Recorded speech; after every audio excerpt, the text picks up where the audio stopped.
You'll hear it still. Our legacy is on the air. Listen in as John makes a unique defense of the individualistic liberties and why these legacies must be safeguarded from all those who wish to set aside. Here's your host, John Wilson. We didn't start the fire. It was always burning since the world's been turning. We didn't start the fire. No, we didn't light it, but we tried to light it. Yeah, and this is John. This is our legacy. And today I have a great pleasure of introducing to you Mr. George Moss.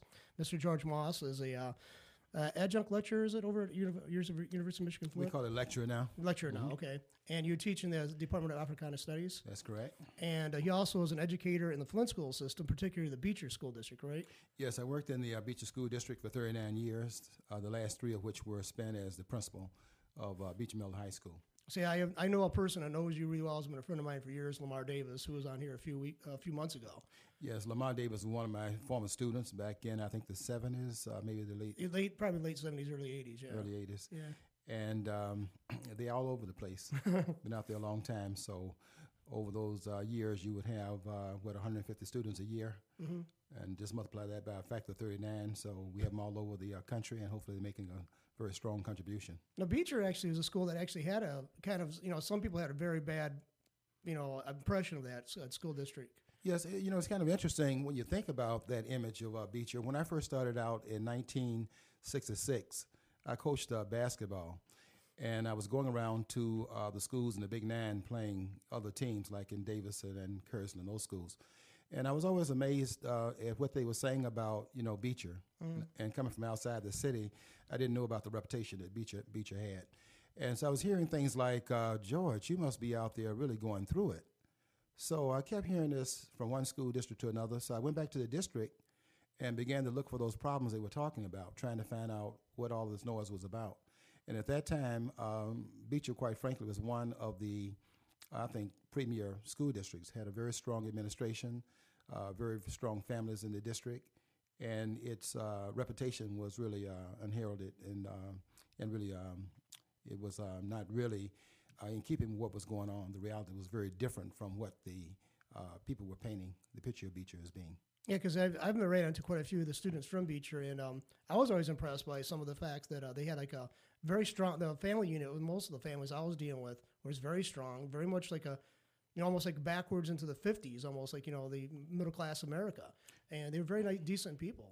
Yes, well, Beecher is still a 5 square mile school district. So one of the real luxuries of a school district of that size is that everyone knows everybody else, and that close knit. Somebody joined the show. Somebody's joining. Yeah, somebody's joining in so they can see us what's going on here. Okay. So, yeah. So it was a very close knit family unit, and everyone knew everybody else, and I think that's one of the reasons why it was so enjoyable. Back in that time period, strong discipline, families were involved in the school system. And I must do a little bit bragging here. We had one of the top cultural programs, I think, in the Midwest called Beecher's Black Arts Festival. Harold Ford and I set this up in 1972. And for about 28 years, we ran it from 72 until about what would that be, about 1998 or something like that. And it was such a powerful program that people would actually have their family reunions around the time that show would actually be put on stage in our auditorium. And so people would come into the city, visit their family, but make it so that they can come at a time when they could also take part in this program. It was really quite an event. Yeah, it's no longer active anymore or going on? Or? Well, I think what happened to us is what happened to a lot of programs. We were somewhat of a creative image of what the community was doing. And then we had VH1 come along, MTV, BET, and all of a sudden we started looking at our show on television. So when the kids were bringing their music now, rather than being a cultural piece where we use music as a kind of umbrella for the cultural things we were doing, poetry, for example, by Langston Hughes, and doing a lot of the Renaissance kinds of writers on stage, we would enclose it around music as a way of attracting the community. But our stake was really a cultural kind of connection. We're trying to get the community more involved in the cultural piece. Black history is what I was teaching, so I was trying to extend that into the community. And we did that for about 20 years or so. And then I started watching my program. It began to change. And then when I watched television to see where all this energy was coming from, all of a sudden I began to recognize that what was happening was that my program had become an extension of MTV and VH1. Was that disheartening, or? I stopped enjoying it at that point because I was really trying. I've always wanted to try to enlighten the community. So everything I was doing was kind of like culturally grounded, and I was using the Black Arts Festival, which was a top 40s kind of thing, to really do some teaching outside of the classroom. It's like the classroom outside of the four walls that you enclose with your students. I always thought of education as a community venture. And so we were trying to take what we were doing in the classroom and then extend it out into community where we could all embrace education, so the children are not going home to a vacuum. They're going home to where education is also taking place, and also people are appreciating what the schools are doing along those lines. When it stopped being that, then George, I'm also looking for an exit to do something else. Now, how long have you been teaching at the University of Michigan Flint? Well, I feel I'm first and foremost an educator. And so I've always wanted to do some things on different levels. I've always taught pretty much on the college level while teaching in the public school. So at Delta College, where I started in 1991 and taught there for 15 years as an adjunct. And after 15 years, I was driving back and forth to Saginaw, so I decided I couldn't do that too much with my other activities. But at the University of Michigan, I have been doing that piece about 10 years, and I was doing that first of all in the evenings after the school day was over, and I'm now doing U of M during the daytime. We have one night class, but since I've retired from the public school system, I'm now available to teach at the college during the day and also in the evening time. Now, what kind of classes were you teaching at Delta? Well, I had a class that I really did enjoy. It was called Afro-American History from the colonial period up until 1865. Then we had a continuation of that class from 1865 until the present. And so we had it starting in September. And then the semester coming to a close, we would then pick it up at the other side of that, and we would extend it into the more modern period starting in 18. And so it's kind of, I'll always have good memories about what we achieved. So Delta, my sister went to Delta for a summer program years ago. She went through some sort of certification program, and Delta's a pretty good school. And I hope you like teaching at the University of Michigan Flint. I love the University of Michigan. I'll tell you something that's a little interesting about the University of Michigan. I have a background as, I consider myself to be a grammarian, although I teach history. I like to write. And when I went down to the University of Michigan, they were writing the University of Michigan in the middle of a sentence with the word "the" capitalized. And having Mrs. Reed in 12th grade, who always taught us how to, write the language, she was very much of she was very strong on grammar. I went down into meetings, went to meetings at the university, and they were capitalizing the word "the" in front of the University of Michigan. So here I'm in these meetings, not knowing what the psychology was in back of it. So I said, well, we can't capitalize the word "the" in the middle of a sentence. And they said, Mr. Moss, we are the University of Michigan. So I began to understand what they were doing. Yeah, they're pretty proud of it. It's like, it's especially in Flint, I think it's kind of a point of honor because people are dismissive of being in Flint, the university being in Flint. And it's Flint, it's the University of Michigan Flint. Well, they have the same standards largely that they do at the other campuses. So, well, it's part of the rivalry, too, between Michigan State and the University of Michigan. Michigan State would say, for example, that Michigan State is the University of Michigan. And I think that what we're saying is that we have the University of Michigan. Kind of like the rivalry. We don't just have a rivalry on the football field. We have a little bit of a rivalry, I think, in terms of the academics. We consider ourselves, and Michigan State is a very good school, by the way. That is not a marker. I'm just indicating that we're very proud of the things we do at the University of Michigan. I see. Now, what college did you graduate from? I came out of Birmingham, Alabama. I finished Parker High School.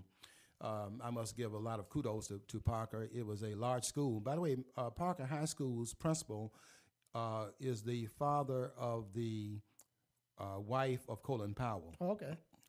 Name is Emma Johnson before she married Colin Powell. And it was a very orderly high school. We had 2,000 students in it. My senior class was 413. So we were a very large school, but a very orderly school.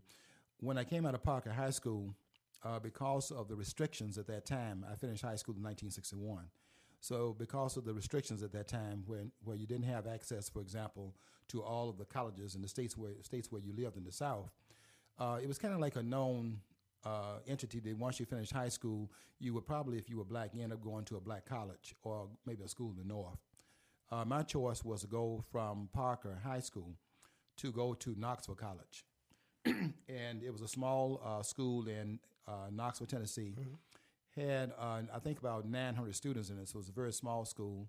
It was Presbyterian linked, which meant, of course, you had chapel required once a week.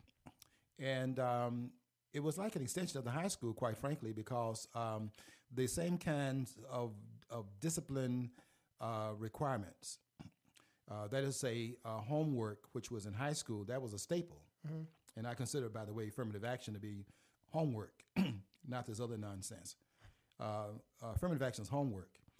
And when I went to Knoxville, I could finally see what the teachers in the public school setting in Birmingham had been saying to me for 12 years.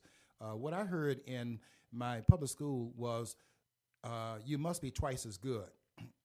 And I will always credit those teachers to what they were doing to us in preparing us for college, preparing us for a career.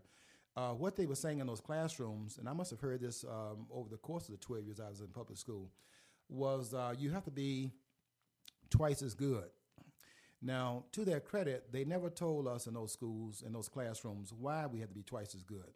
But what they were talking about what they were really getting to were the impediments, the racial impediments in society at that time. And rather than to overwhelm us with the tremendous baggage we had to carry out into the mainstream, what they were doing was telling us what the solution was. And so I didn't know what they were actually saying this for. You have to be twice as good.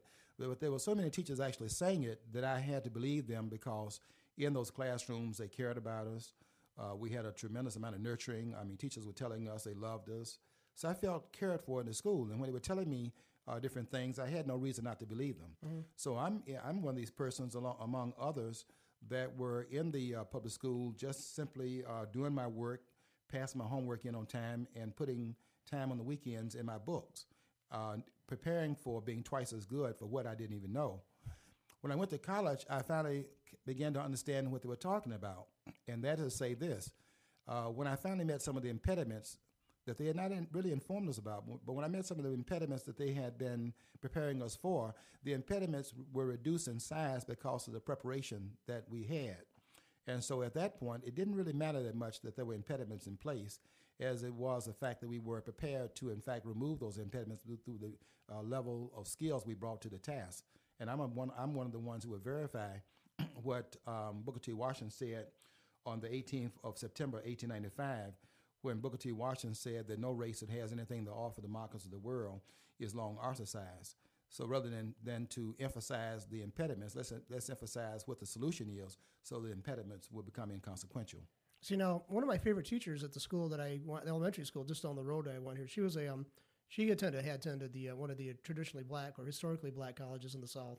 Maybe you ran into her she's Sadie S. McCrae. I don't know if you ever knew the name.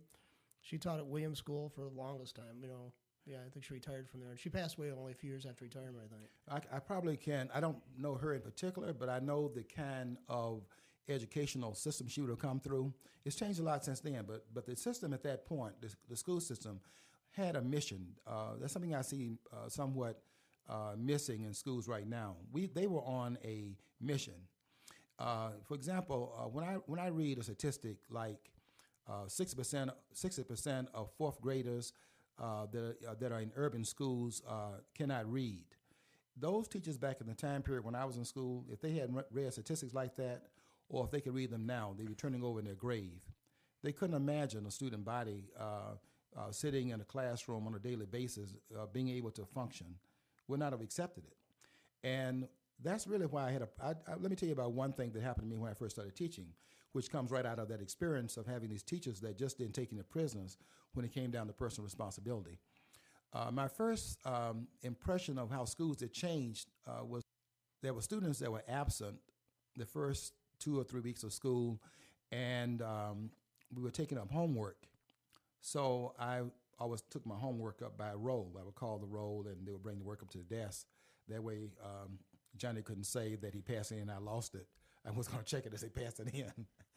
And I called one name out, and the student said, I was absent yesterday. And so my question was, well, why don't you have your homework? And his excuse was that he was absent. Well, I'm sitting in my chair, and I'm kind of surprised to hear that as an excuse, because what happened when I was in school, of course I've been in college, so I've been away from it for a while.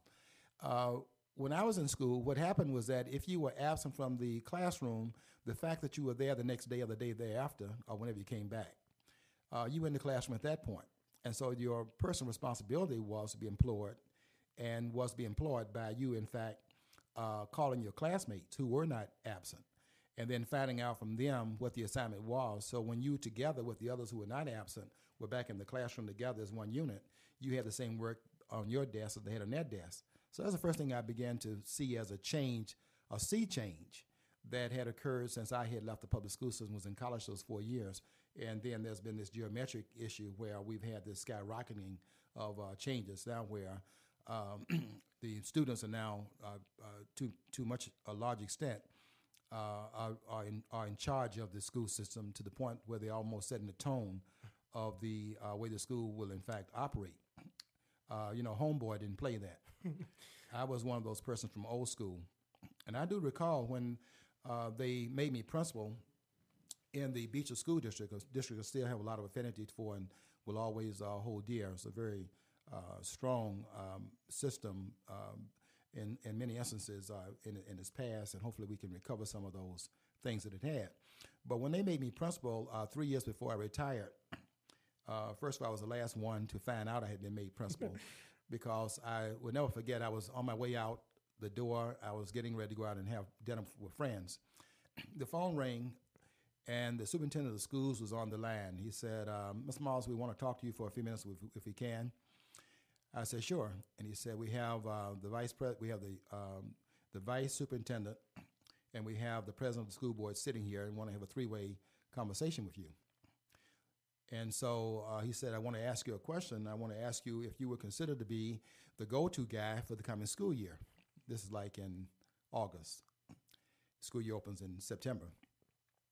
So I didn't know exactly what go-to guy was, but I was thinking about maybe it's what I've done before. I have been the Title I chairperson, so maybe the go-to guy comes out of that experience where I wrote the Title I plan for the school, and they were asking me to invent that program and reconsider some of the things we were trying to do in the Title I program.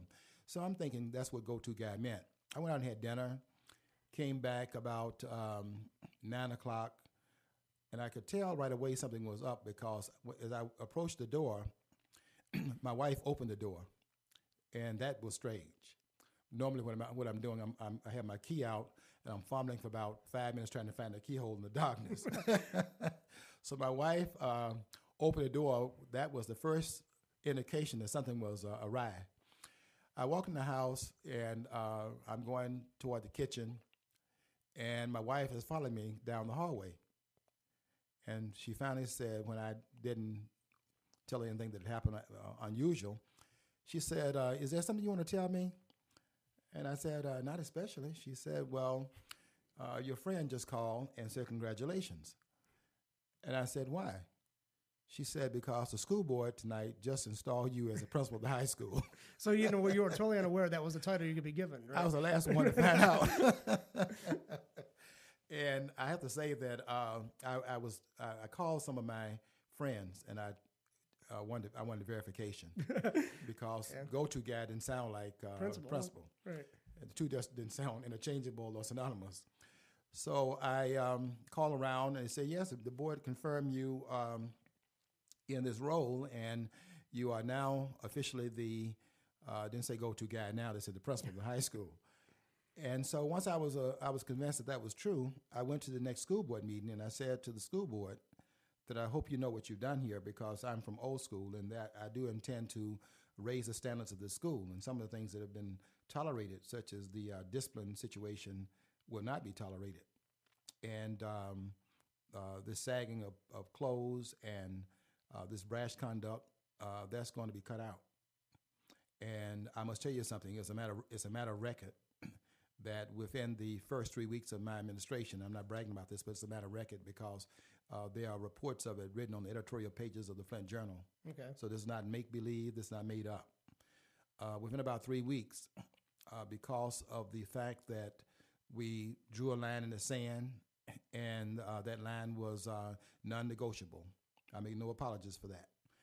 We began to set a tone in the school, to which we began to have a disciplined school, and there was no sagging, there was no wearing hats in the building, not even in the gym.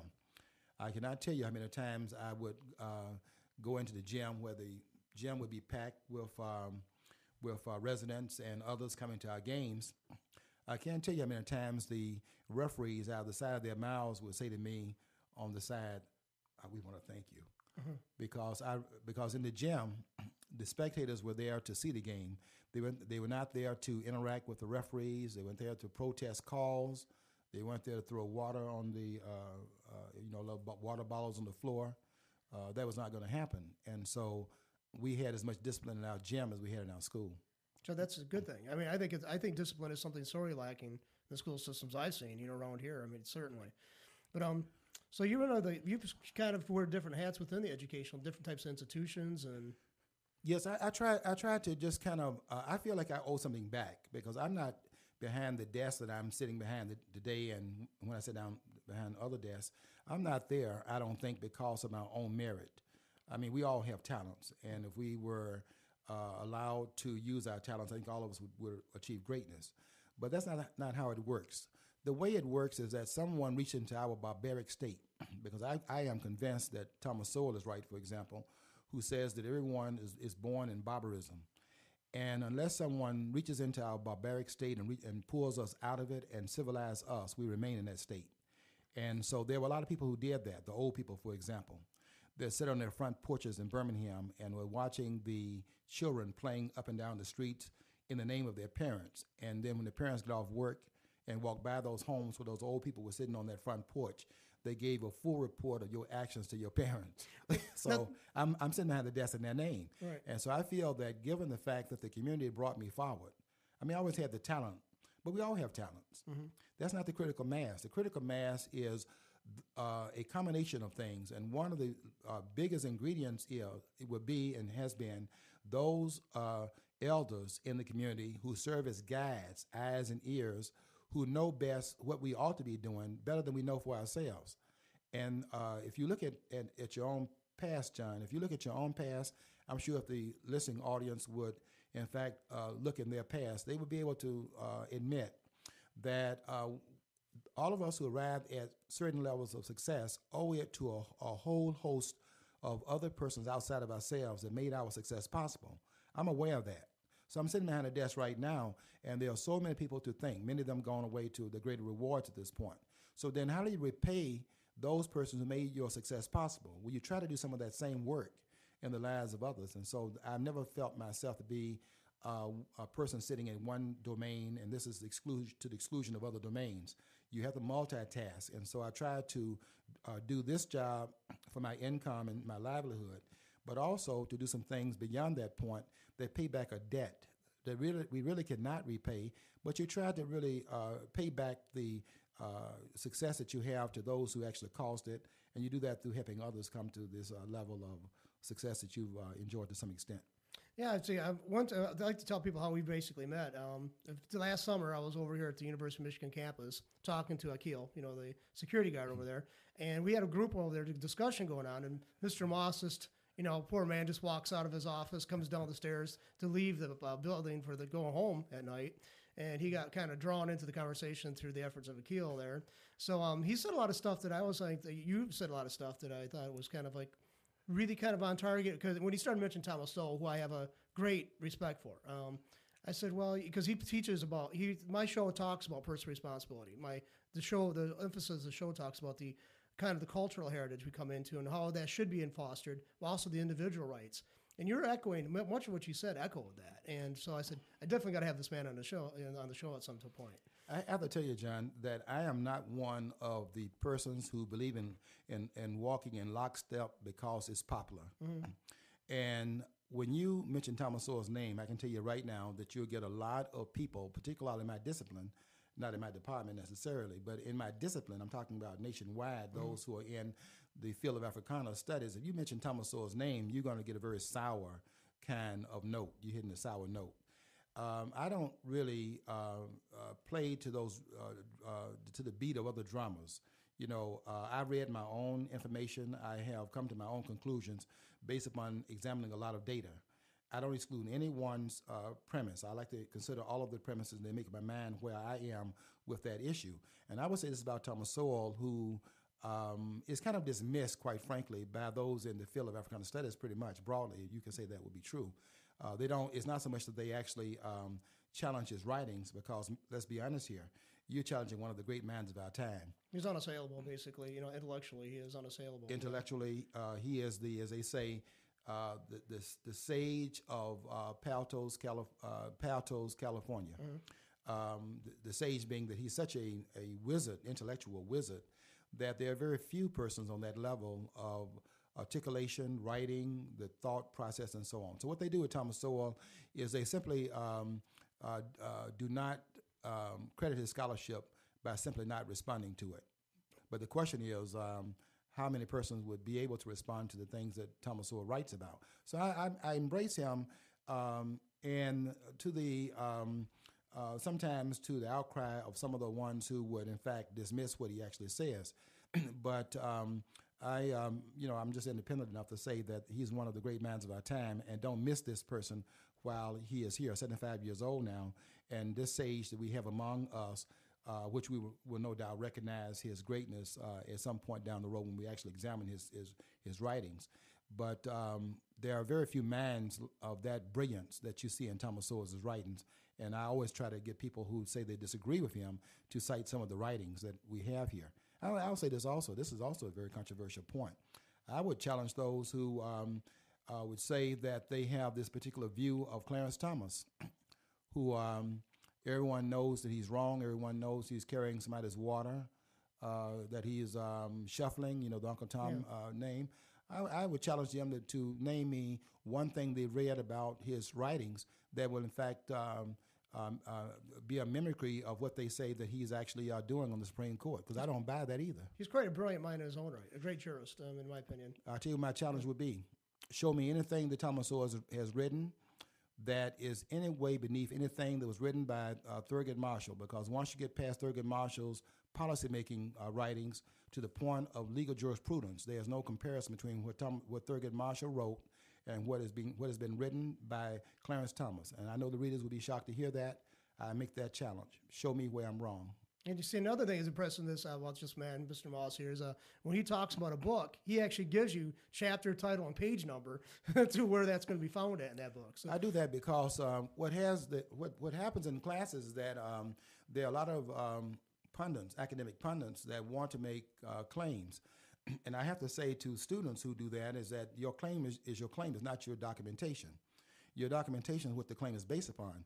So in order to refute a lot of what I consider to be just a lot of meandering nonsense that people have picked up because someone said it before they got to the classroom, and so they are just regurgitating, ideas that have over a period of time come down through the pike, and they just adopt it because of the sheer show of hands. I mean, how many persons believe this? And since so many people endorse it, therefore it must be true. So I have to quote pages a lot of times in the classroom in order to get the other side to have a hearing, let them see there is some other documentation that we can actually consider. Doesn't mean you have to adopt the documentation of the documented view that I'm presenting, but it does mean you have to consider it. It does exist, and therefore it is entitled to its own consideration on its own terms. So we try to, therefore the fact is you have to then be clear about where your information comes from. And I get them to go to the library because I always tell them in the classroom that if it's not on that particular page, then you won't have to take the next quiz. That's incentive to go to the library. But I sent them to the library under those particular challenges. I knew what page it's going to be on, but I sent them there also for another reason. And I want them to go in there and find out that in this unusual experience of going to the library to get your own information and to seek your own validation of the points that you will in fact ascribe to, that you can survive the experience. That's a great way of looking at it. When I was in public school, for example, I would always tell the students that if you want to, I was never advocating bombing a school. That's not the point I was making. What I would say is, if you want to bomb the school, don't hurt a single student. Bomb the library. Don't bomb the gym. You kill half the student body wearing their Nike shoes. But on a serious note, is to get them into libraries so they began to get into the atmosphere of the learning process. The learning process is not a lot of noise, not a lot of shouting. The learning process is a very calm environment. George Washington Carver once said to his students at Tuskegee Institute, stop talking so much. You've never seen a thinker with his mouth open. So the library is a very calm place. It's a quiet place. And I want to get them into a place where calmness reigns supreme, where it's the order of the day, and you are surrounded by books. One thing that may have been somewhat unconsciously not advantaged or not really admitted to, and that is you find out you can survive the experience. You can go in the library and come out. You're still alive. You're still breathing. So the first thing is to get them into the library. And then they find out maybe this is not such a bad place to be after all. So the challenge is anyone who brings a book to class, I give them 5 points on the next quiz. And on my quiz, they'll tell you that they need some additional points. Pretty tough grader, huh? Yes, because I don't test memorization. I think memorization is a foster child of the pre-Gutenberg press days. See, the school system is about 500 years behind the times. Right. The reason why you have tests where you regurgitate the information from memory is because you didn't have library cards. This idea of going to the library, checking a book out before the Gutenberg press, which is the mass production of books, was not possible because you had one book of a kind. So when you went into the library in that day and time before 1555, what occurred was that you walked in there and read the book, and you walked out with the book in your mind because you couldn't check the book out. You check that book out, that's the only one that exists in the entire universe, and so you walk out with that book and lose it, then where's that book going to be found for the readers? So that's where memorization comes from. And for us to still be on that stick of memorization as a litmus test of what you know, it's kind of a little bit outdated at this point, about, let's say, 5 centuries. So I never test memorization. I let them use their notes. But there's never regurgitation, though. It's a matter of understanding your notes. And the questions are to seek out the information the notes actually entail. Because the real issue in education, quite frankly, is not to take knowledge that's already been extended by other thinkers, but also to create new knowledge from the information that's been extended by those thinkers. And the question is, how do you therefore use knowledge? And how do you actually make some use of that which has already been ascribed to by others? Otherwise, all we're doing here is just repeating others, and you're only an imitation of the person. You can never be the greatest you can be, because all you're doing is imitating someone else. So I'm going to use this as a jumping off point. You talked about books. You have a few magazines in front of you. So, I mean, obviously this is about this election that was just held last Tuesday and the outcome of that. So, I mean, I want you to mention some of this, what your thoughts are about this election, the outcome of it. Well, I disagree with people like the civil rights establishment, which I take on because it is an establishment and not a civil rights leadership. I say this, and I will say it and look for feedback from your listening public.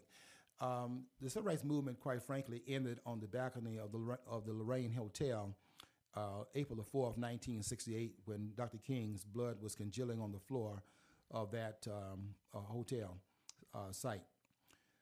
As his blood was oozing out of his body because he had caught a bullet in the right side of his face that, in fact, severed his spinal cord.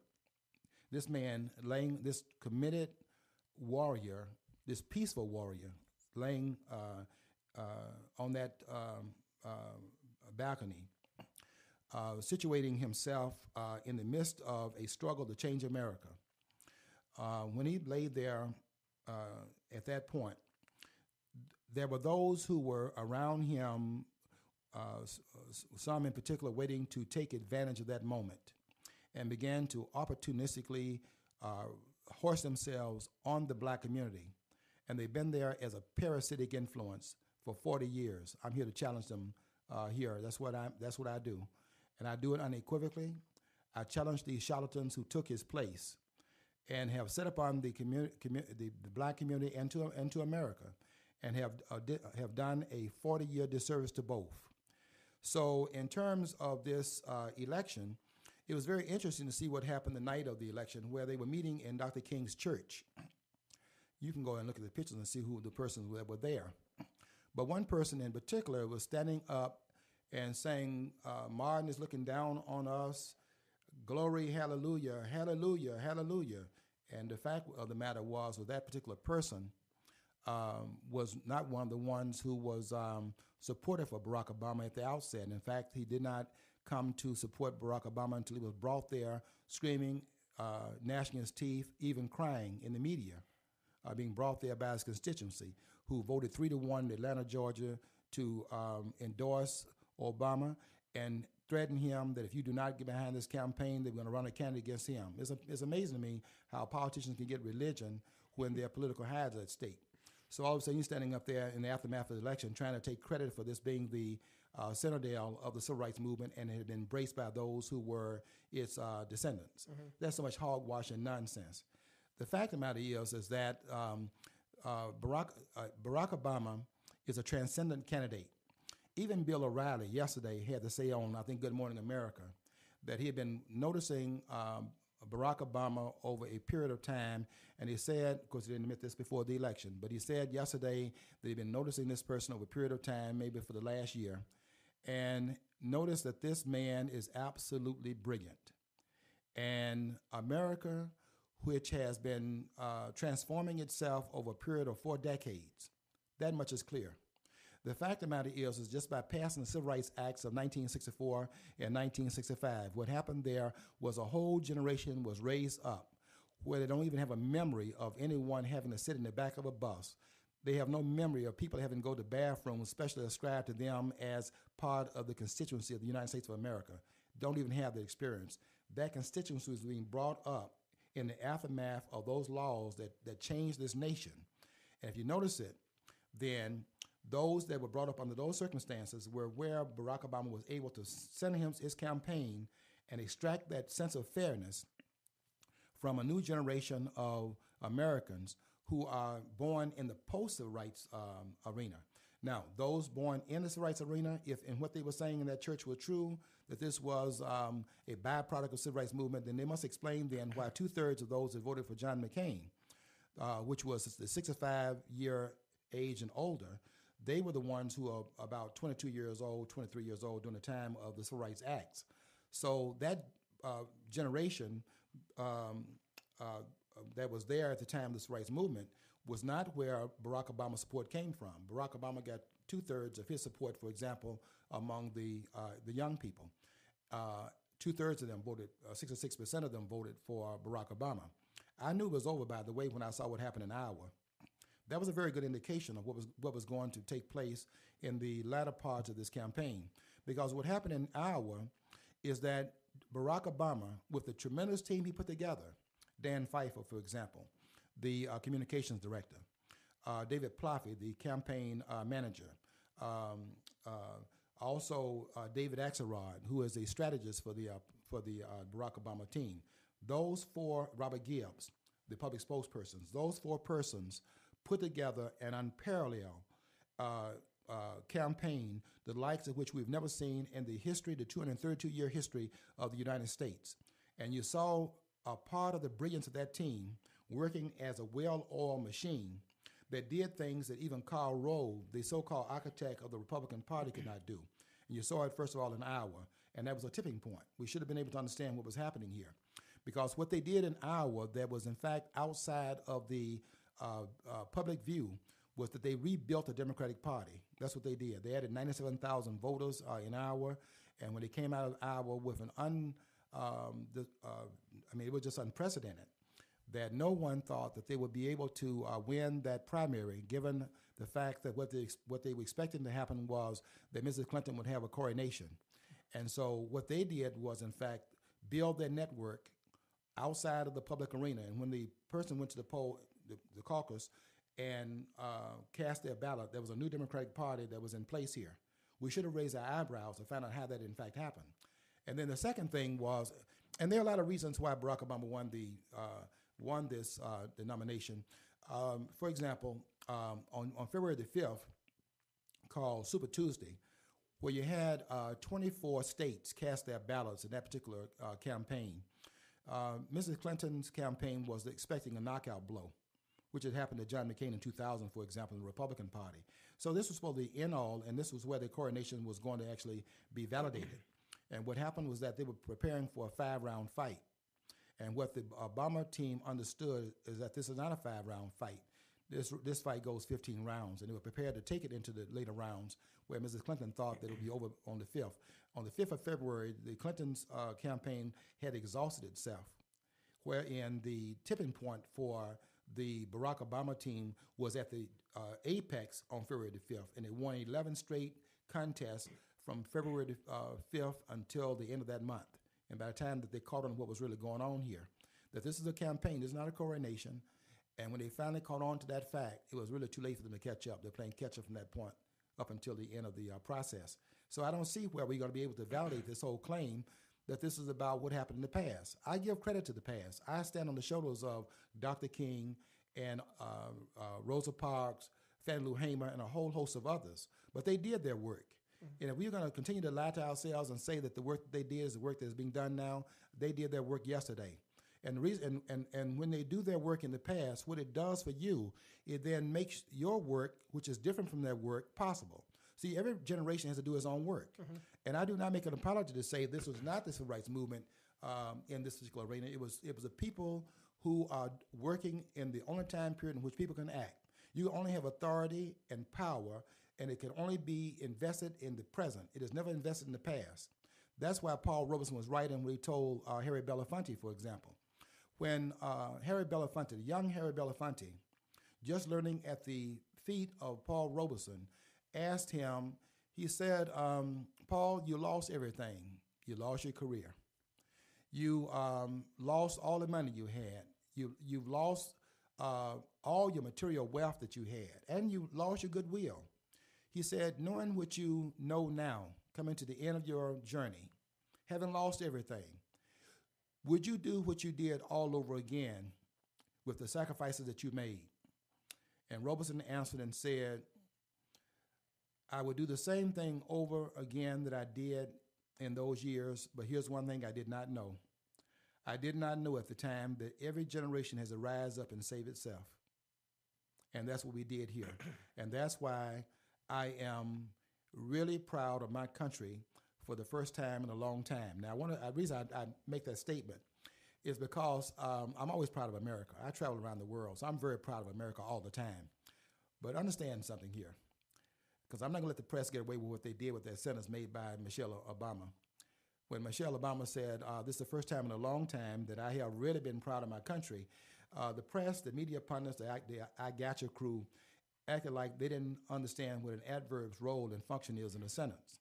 Now, don't forget I said earlier, I had misagreed. An adverb is a part of speech that modifies an adjective, a verb, or another adverb. And so it's a modifier. And when she said it's the first time I have really been proud, she's modifying that.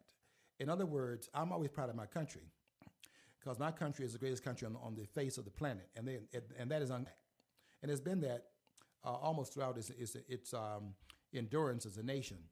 But there are times when the country goes beyond what I expect the country to do, and it did on November the 4th, when blacks and whites, Hispanics, Native Americans, persons came in on November the 4th and gave 52% of their verdict to Barack Obama, who got 368 electoral votes.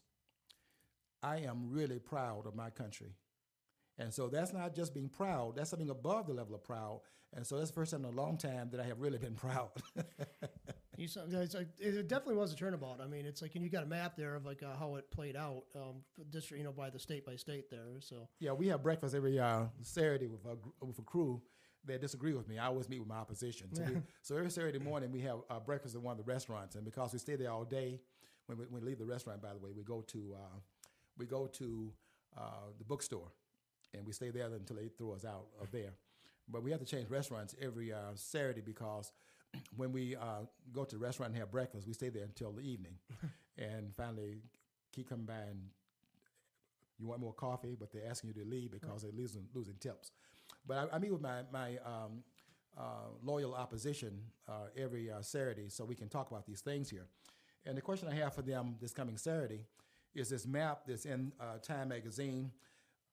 Has a picture of Barack Obama on the front cover. It's President-elect Barack Obama, Chicago, November the 4th, 2008, and it has a quote, "Change has come to America." In the magazine, they have an article that chronicles how Obama won, and it has in here the electoral map of his victory. If you look at what I'm going to ask my friends this coming Saturday is to name me 5 states that the civil rights movement took place in, and I know they're going to be able to name some of the states.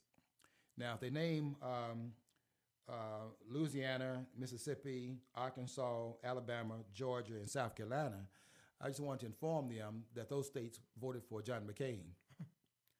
So now if they voted for Barack Obama. But I want you to understand something here. The 11 states that were in the Confederacy during the Civil War, this red, you see that red on the map here? Those states were not the ones that Barack Obama won. Iowa, for example, only has 4 to 5% black constituency in Iowa. So to credit this to something that went on in the past is to be disingenuous to the fact that we're acting now. And I don't want us to take away from what happened in the past, because those things are critical to what we do today. But understand that what Paul Robeson said, that this generation must in fact do its work. And it did some of its work, not the work of the past. The past allows you to do your work. And every generation has its work to do. Let me give you an example, because that may be too esoteric. Just like, what time? How many minutes we got here? Yeah. You got 47, so like okay, 13 minutes. Okay, fine. Thank you. Go ahead. I just want to check the time before we get into it and have to break off. So you can see one of my problems. Yeah. I have intellectual diarrhea. No, I'm enjoying this, but I got to be the constraints of the recording on this. I definitely understand that. Yeah. I was going to give you an example of that. Back in 1947, when Jackie Robinson broke into baseball, Branch Rickey running with this tremendous idea, this experiment he was going to wage in. He's going to break down the color line in America's pastime. If this is America's pastime, it should then set the paradigm of how the country ought to operate around the issues of fairness. So Branch Rickey wants to bring in Robinson, not because he's the best baseball player, by the way, but because in order to break the color line, you have to then have someone who can image that, and someone who can take some of the blows that will be leveled at you for being the pioneer, being the one that knocked the doors open. So Jackie Robinson had to get into baseball and prove something very generic, something very general. He had to prove that blacks could, in fact, play baseball on the National League or American League, but certainly the Major League level. That's what he had to do. That was his work. And he did his work.